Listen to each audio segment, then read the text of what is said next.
Hi friends, ಇಂದಿನ Tungabhadra dam ನೀರಿನ ಮಟ್ಟ ಮತ್ತು ಒಳಹರಿವು ಸಂಪೂರ್ಣ ಮಾಹಿತಿಯನ್ನು ನಾವು ತಿಳಿಸಿಕೊಡುತ್ತೇವೆ. ತುಂಬ ಸ್ನೇಹಿತರು ಚಾನಲವನ್ನು ಸಬ್ಸ್ಕ್ರೈಬ್ ಮಾಡದೆ ವಿಡಿಯೋವನ್ನು ನೋಡ್ತಿದ್ದರೆ ದಯವಿಟ್ಟು ಚಾನಲವನ್ನು ಸಬ್ಸ್ಕ್ರೈಬ್ ಮಾಡಿ, ವಿಡಿಯೋವನ್ನು ಲೈಕ್ ಮಾಡಿ ಮತ್ತು ಶೇರ್ ಮಾಡಿ.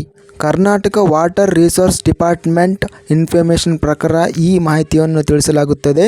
ಕರ್ನಾಟಕ ರಾಜ್ಯದಲ್ಲಿ ಸೌತ್ ವೆಸ್ಟ್ ಮಾನ್ಸೂನ್ನಿಂದ ವಿವಿಧ ಜಿಲ್ಲೆಗಳಲ್ಲಿ ಉತ್ತಮವಾಗಿ ಮಳೆ ಅನ್ನೋದು ಆಗುತ್ತಿದೆ. ಮುಖ್ಯವಾಗಿ ಕರಾವಳಿ ಜಿಲ್ಲೆಗಳಲ್ಲಿ ಅತ್ಯಧಿಕ ಪ್ರಮಾಣದಲ್ಲಿ ಮಳೆ ಅನ್ನೋದು ಆಗ್ತಾ ಇದೆ ಮತ್ತು ಉತ್ತರ ಒಳನಾಡು ಮತ್ತು ದಕ್ಷಿಣ ಒಳನಾಡು ಜಿಲ್ಲೆಗಳಲ್ಲಿ ಸಹ ಉತ್ತಮ ಮಳೆ ಅನ್ನೋದು ಆಗ್ತಾ ಇದೆ. ಇದರಿಂದ ನದಿಗಳು ತುಂಬ ಪ್ರವಾಹದಿಂದ ಹರಿಯುತ್ತಿದೆ. ಅದೇ ವಿಧವಾಗಿ ದಿನದಿಂದ ದಿನಕ್ಕೆ ಜಲಾಶಯಗಳಲ್ಲಿ ನೀರು ಅನ್ನೋದು ಗಣನೀಯವಾಗಿ ಏರಿಕೆ ಆಗಿದೆ.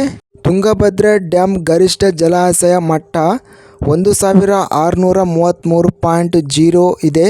ಇದಕ್ಕೆ ಇಂದಿನ ರಿಸರ್ವೇರ್ ಲೆವೆಲ್ 1590.80 ಅಡಿ ಇದೆ. ತುಂಗಭದ್ರಾ ಜಲಾಶಯ ಮಟ್ಟ ಬಂದು 105.788 TMC ಇದೆ. ಇದಕ್ಕೆ ಇಂದು 11.71 TMCಗೆ ನೀರು ಅನ್ನೋದು ಸೇರಿದೆ. ಇಂದು ನೀರಿನ ಒಳಹರಿವು ಇನ್ಫ್ಲೋ ಬಂದು 19,201 ಕ್ಯೂಸೆಕ್ಗಳು ಇನ್ಫ್ಲೋ ಅನ್ನೋದು ಆಗಿದೆ.